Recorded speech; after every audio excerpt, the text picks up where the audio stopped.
Hi there, this is Jeff Sklar, and I'm pleased to welcome you to my podcast, The Practice of You.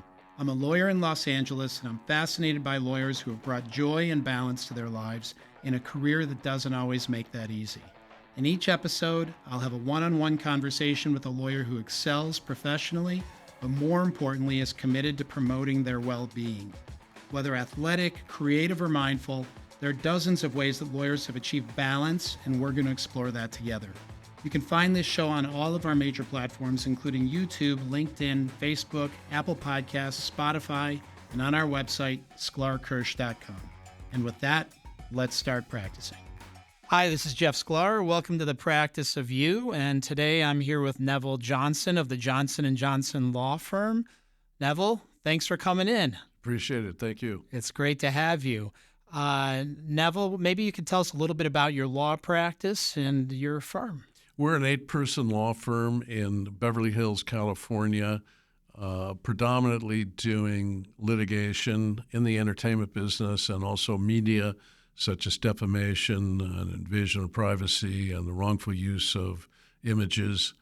And we'd also bring class actions, notably against major entertainment companies such as record companies and movie studios for unfair practices relating to monies that are owed.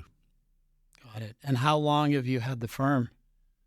Firm started in 2000 or so, and I've had then the original partner left, and I've had the current partner for 17 years. That's great. And you've been practicing for? 47, 48 years.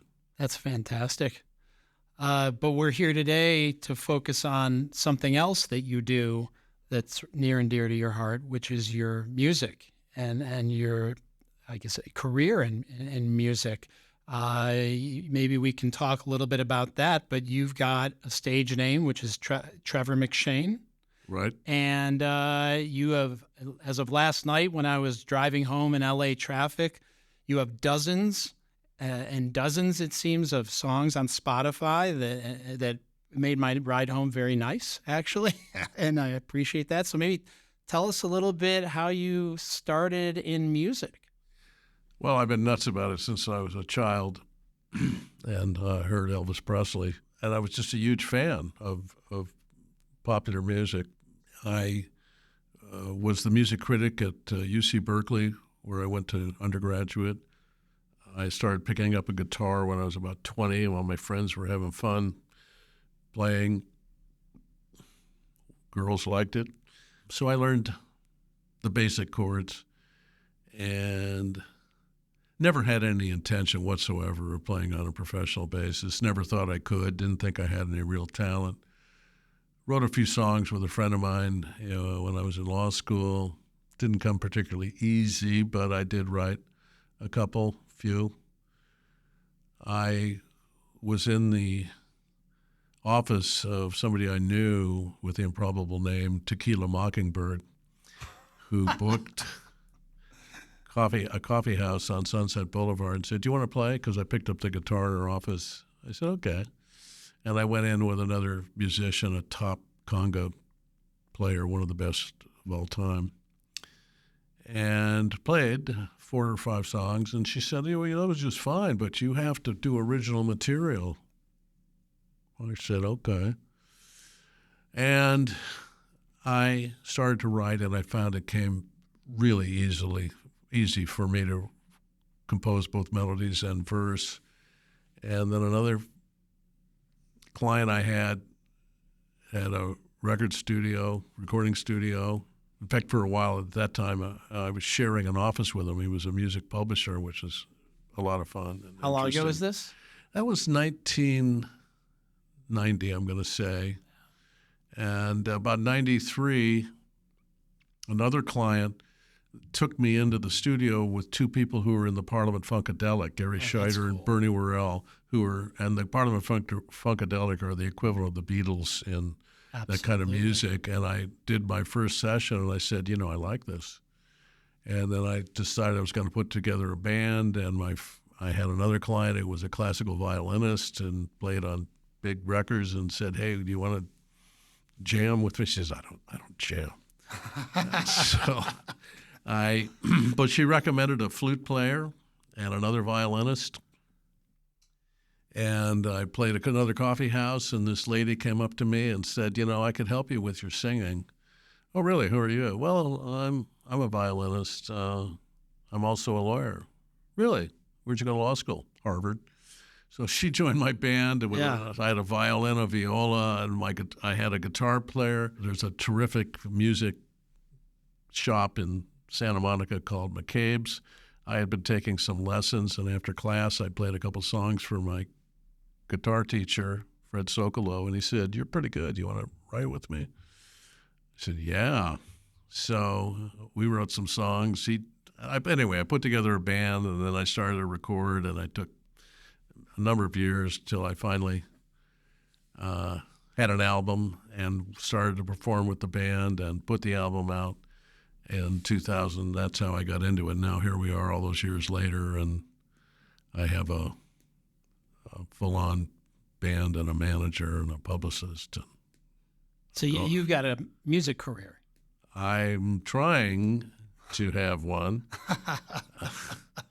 but it remains to be seen.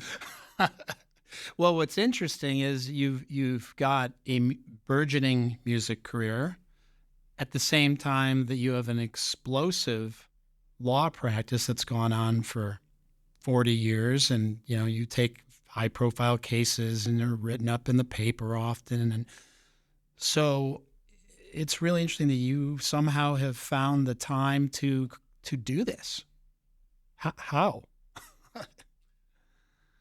Well, I didn't get married till I was 54, so I had time on my hands.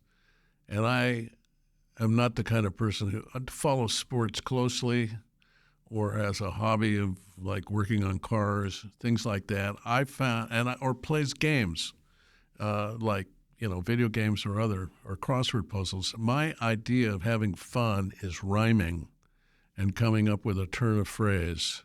And then turning that sometimes into a song as well. I just get a kick out of it. It's relaxing, and it's also testing my creative abilities. When you're writing on the legal side, do you take any sort of liberties with that and bring any sort of, hesitate to say, rhyming or anything like that into your briefs? I'll say I've done it on two occasions. One time, and I don't think it was the right thing to do, on a brief to the Ninth Circuit that had to do with invasion of privacy. I wrote 4 lines, and that was not. They didn't get a kick out of that? Well, nobody said anything, but it's like, what are you doing? And then the other one was I tried a case for an A&R person against a record company in Redwood City. And in the closing argument, I read a poem that I'd written the night before called "I Don't Recall," because the primary bad guy in that case said it a million times. "I don't recall." And the 3 members of the jury said, "Can you please send that to me?" They like the poem. Yeah. Well, but I think you're being a wise guy if you do something like that. Two different things. Yeah. 2 different things.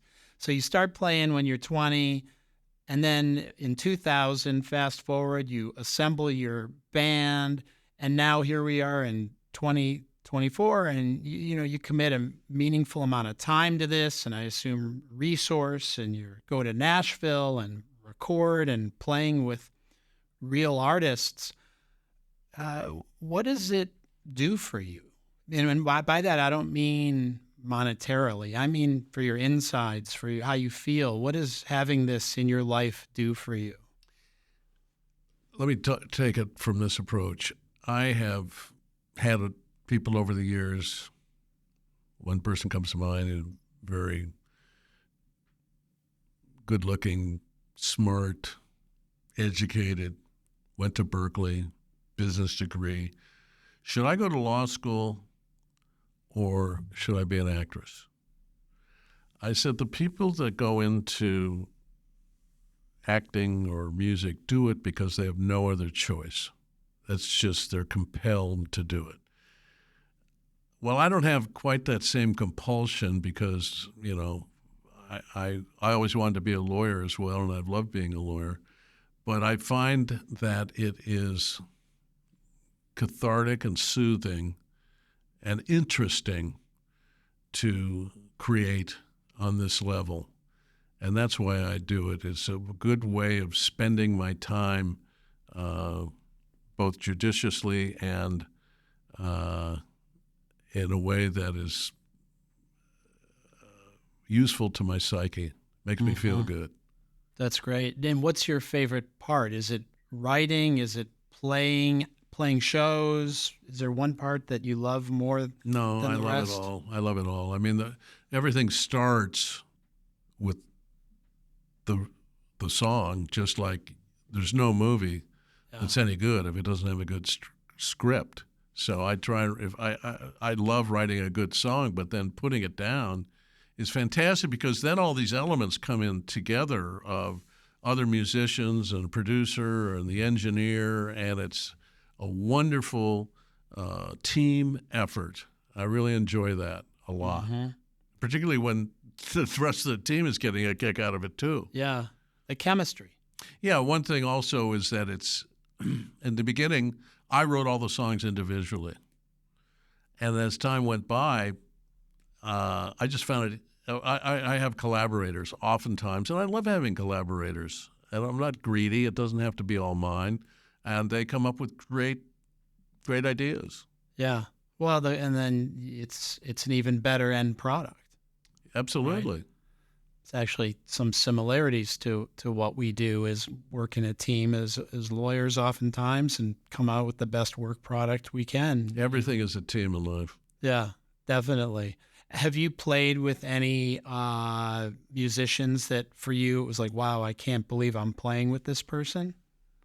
Yeah. I mean, the first one that comes to mind, well, just any of the musicians I play with, because I consider myself fairly rudimentary in my abilities. But so starting off with Fred Sokolow all those years ago, I mean, he's a master. I love playing with him. But more recently, I just came back from Nashville and I played with cousin Kenny Vaughan. And Kenny Vaughan is plays with Marty Stewart, and it's Marty Stewart and the Fabulous Superlatives. And I've seen Kenny play a number of times, including at the Greek Theater, and he's like superb. And it was great playing with him, and he really enjoyed playing with us. It was produced by Don Dixon, who has produced REM, the Smithereens, Marshall Crenshaw, many others. He played bass. Thrilling. Yeah. Yeah. I mean, those are people at the top level that on your team. Really good. Yeah, no, and it gives me a tremendous amount of credibility as well. But they get it right. That's why I'm working with them. Yeah, that's great. And that's something where, have you been going to Nashville for a long time? No. That's the first time I recorded in Nashville. When I worked with Don Dixon before, it was at the Fidelatorium in Kernersville, North Carolina, where we worked. And one of the old guys on that session was Ian McLaughlin, who was in the Small Faces and toured with Dylan and the Stones. And was just a great player and had lots of great stories. Tell me this, what do your clients and your colleagues think about it? I mean, I imagine your colleagues have known about this for a long time, but you play under a different name. Maybe first of all, maybe you can talk about the genesis of who Trevor McShane is, and what are your... On my first album, it was Dr. Trevor McShane. Oh, congratulations! And I made up a whole phony biography, and I didn't want people to think I wasn't serious about being a lawyer, right? Because that comes first in my career and whatever I do, and I want people to take me on my own for music, and so that's why I use the name Trevor McShane. McShane is an homage to my Irish roots. When my forefathers came over in 1840 or so, they were the McShanes, and because of prejudice against the Irish, they changed their name to Johnson. John is Shane, and Mick is son of. So my partner is not very happy that I do this.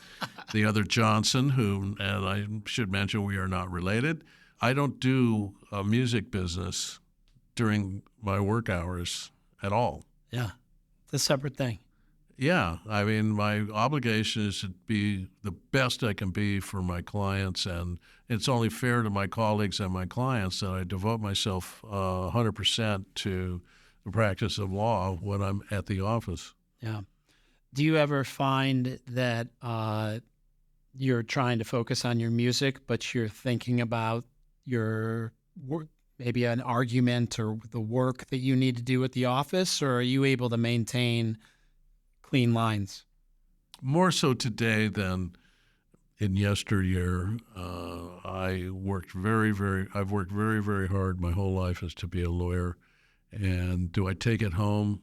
Yeah, sometimes. I mean, it's inevitable. You have to. I think we all You worry about your cases, and am I on top of this or that? And I don't want to miss a motion or some obligation. Yeah. And then, of course, clients are calling you. I work, around the clock often. So how do you compartmentalize when you're trying to get in the zone and write on the music Well, I'm side? writing all the time. I write on airplanes. I write if I've got downtime anywhere, and so or whenever an inspiration may come to me. Like a lot of times, I'll just write down 2 words and say I'm going to revisit this later. Like just the other day, I wrote down I don't know what I'm going to do with it, but I thought maybe there's something there. It's called teen emotion. So that what happens when you write is it just takes you on an odyssey. You never know where it's going to go, or you might have a theme that you want to talk about, incipient love, or how happy I am with my devoted loved one, things like that. But bottom line is that I can write any time. Just give me a pencil and a piece of paper or a phone or an iPad, and Napkin. I'm ready to go. That's great. And how long does it take for you to put together a song from the moment of that you have the 2 words maybe to when it's sitting up on Spotify? Oh, well, it can take years, but sometimes it can happen very quickly. Lately, I work with a couple, John Barnard and Marilee Weber. Lately, and they used to be here. In fact, what happened was after I put up my first album, I didn't promote it, and I was down. And these 2 people came to me and said, "We think you're really talented. We have a studio. We'd like to produce a record on you." I said, "Really?" So I've been working with them for 20 plus years, and they used to live in L.A. Now they're in Sausalito, and I will send them lyrics, and they'll put music to it. Or we used to sometimes work together on Zoom, trading melodies and things like that. Another thing, so I met a fellow, Ron Dante, and we hit it off, and I said, let's write together. And Ron discovered and produced Barry Manilow's hits, and then was the voice of the Archies with the #1 song of 1969, Sugar, Sugar. He really performed that with me and my band. Anyway, we wrote 4 songs, and as of, I'm going to say November, we listened to the 4 songs we'd written, and we said, that song's good. I'm going to cut that. It's now May, and I just cut it in Nashville. Oh, that's the one you just Yeah. So, and another, it can take a matter of months. Yeah. And when it comes to playing the music and this being part of your life, do you think it makes you a better lawyer or a better human? Does it do something for you on the inside that it crosses over to the legal side? I think that music offers me stability and solace. It's a way for me to work out my problems or issues or things I'm thinking about. And it's comforting is what it is. So does it make me a better lawyer? I don't know. Maybe for that reason, and then it keeps me away from bad habits, I guess. Yeah. So let's talk a little bit more about the music. Your influences. I suspected that Elvis when I listened to the music last night in the car. I could hear echoes of that just from an influence standpoint. But who else? What other bands to you? Well, I had the temerity to cut King Creole, which is an Elvis song. How'd that go? I think it turned out all right, but it doesn't compare to Elvis. It would have to be. I'd love the rock and roll of the 50s and 60s, the singles. That's what I listened to on Sirius XM. Heavy influences Buddy Holly, and I ended up representing his state. Heavy influences the Beatles, and I ended up working with Yoko Ono. The British Invasion, love all that stuff, but I love the Pretenders. I love Marshall Crenshaw. Yeah. I got into country. I like country a lot. For 15 years or so, I was the main lawyer for the Academy of Country Music, so I learned a lot about country. And I just was at this one awards show, and about 3 people, including Garth Brooks, got up and said, "I want to tip my hat to George Strait." I said, "I better listen to George Strait." Yeah. So I bought an album. How's this for a title? 50 number one hits. Well, that's right. That's unbelievable. I mean, he's good for him. Yeah, really. And I saw him perform, and George Strait. So I mean, I picked up for sure on the country sort of Southern influences a little bit. I almost felt like I think I mentioned you out there. I felt a little echo of Dire Straits. I felt echoes of Jimmy Buffett. Which is, you've got a broad palette that you're painting with. There's a lot of different styles sort of mixed in there. It's pretty cool. Well, I'm listening to a lot of Sinatra and 40s music now, the Sinatra station. And so I say I play folk, rock, country, pop. It's an amalgam of all of those. And if you were to go to my concert, you would hear pop songs that echo the American songbook, hard rock such as AC/DC, and my favorite band, and country, and folk. I've never been a country music listener, but something weird is happening, and I think I'm becoming kind of a country music listener. It's snuck up on me a little bit. There's a genre of bands that were popular in the early 90s, and then the bands like, I don't know if you've heard of Uncle Tupelo, for example. That's a band that was from the early 90s, and it became another band that exists now called Wilco. Oh, I know Wilco. Yeah, so Uncle Tupelo was the predecessor band. And, these are Southern rock, country rock bands, and that sort of crossover, the Jayhawks, and it's just such great music. Well, they put me in the category of Americana. Yeah. Generally, which is a little bit of everything. Yeah. Well, it's pretty cool. I'm happy. I mean, what happened was rap came in, hip-hop, and it was sort of the demise of contemporary pop music as we knew it. And I always say that that's when country became much more important as a genre. And look at what Taylor Swift did. She went from country into pop. Yeah. And they're sisters, they're cousins. Yeah, exactly. When you think about our audience, which is predominantly lawyers, maybe not all of them, but predominantly, and, what do you have to say to them about having something like this that you have for yourself? You have music, the importance of it, for well-being. What are your thoughts on It's not just music. I'm also a writer. Right. Then you put 2 of the books right up there.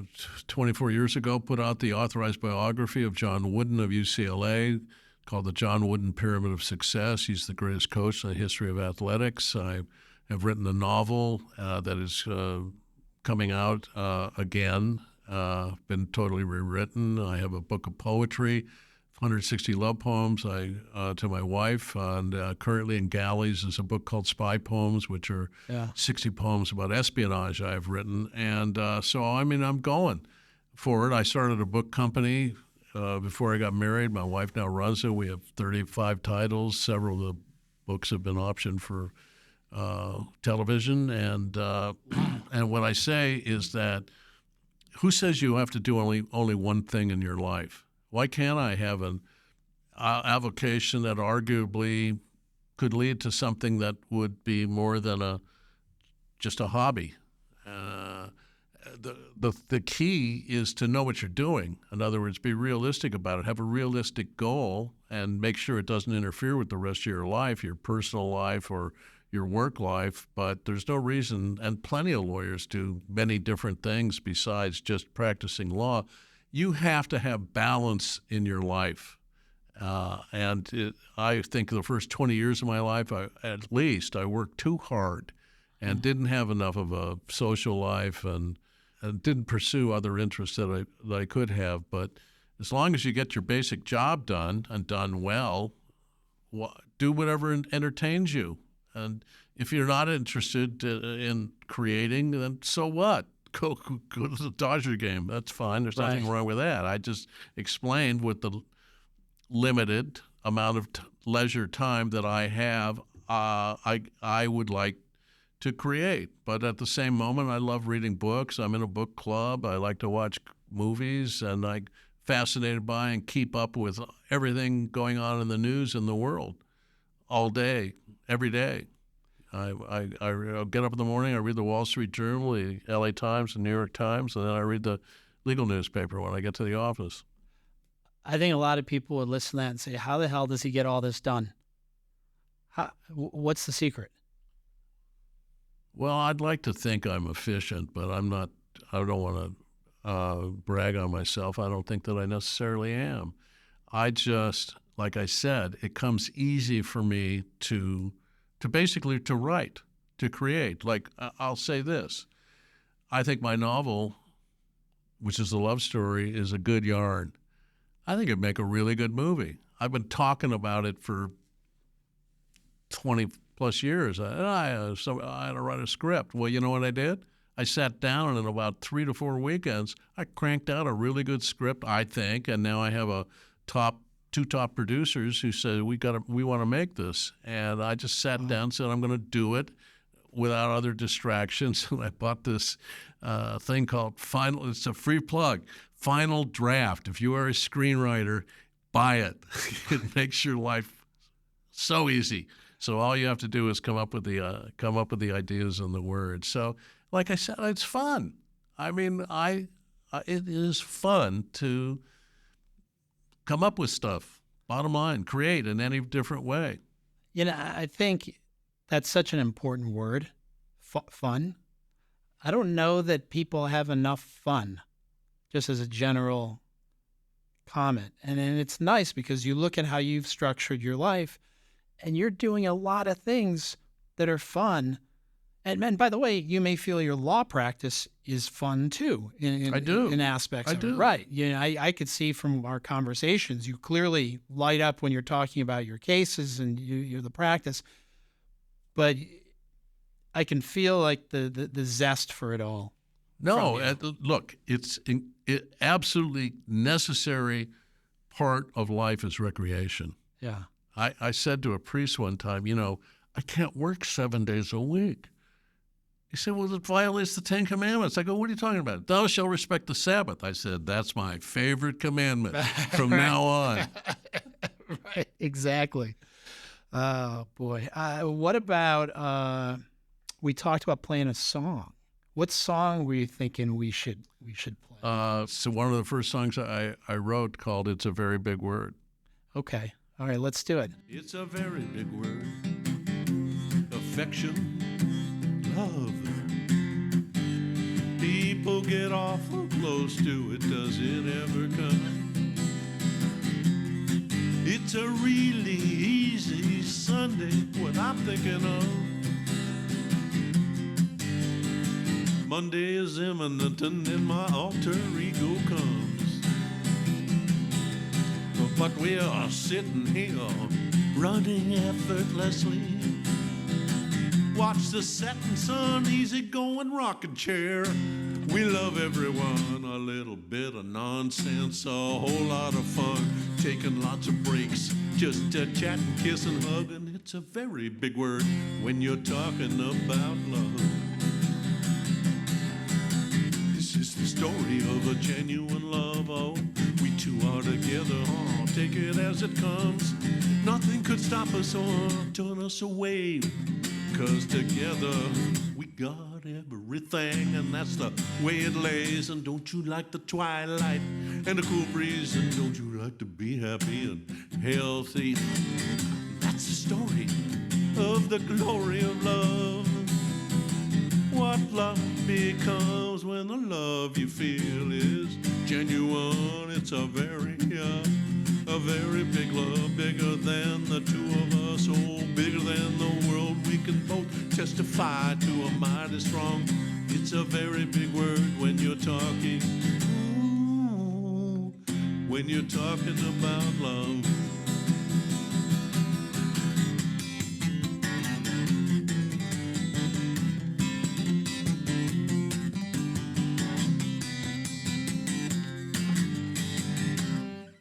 Woo! That was great. Thanks for joining us today on The Practice of You, hosted by me, Jeff Sklar. You can find this show on all the major platforms, including YouTube, LinkedIn, Facebook, Apple Podcasts, Spotify, and on our website, sklarkirsh.com. I really appreciate your positive reviews, comments, and sharing this show with others. Until next time, enjoy the present moment and don't forget to practice you. This podcast is considered attorney advertising by the California State Bar. The discussions in this podcast do not constitute professional advice of any kind, including without limitation, medical, legal, or business. And you are advised to consult with your own physicians, lawyers, and other advisors before undertaking any activities discussed in this podcast.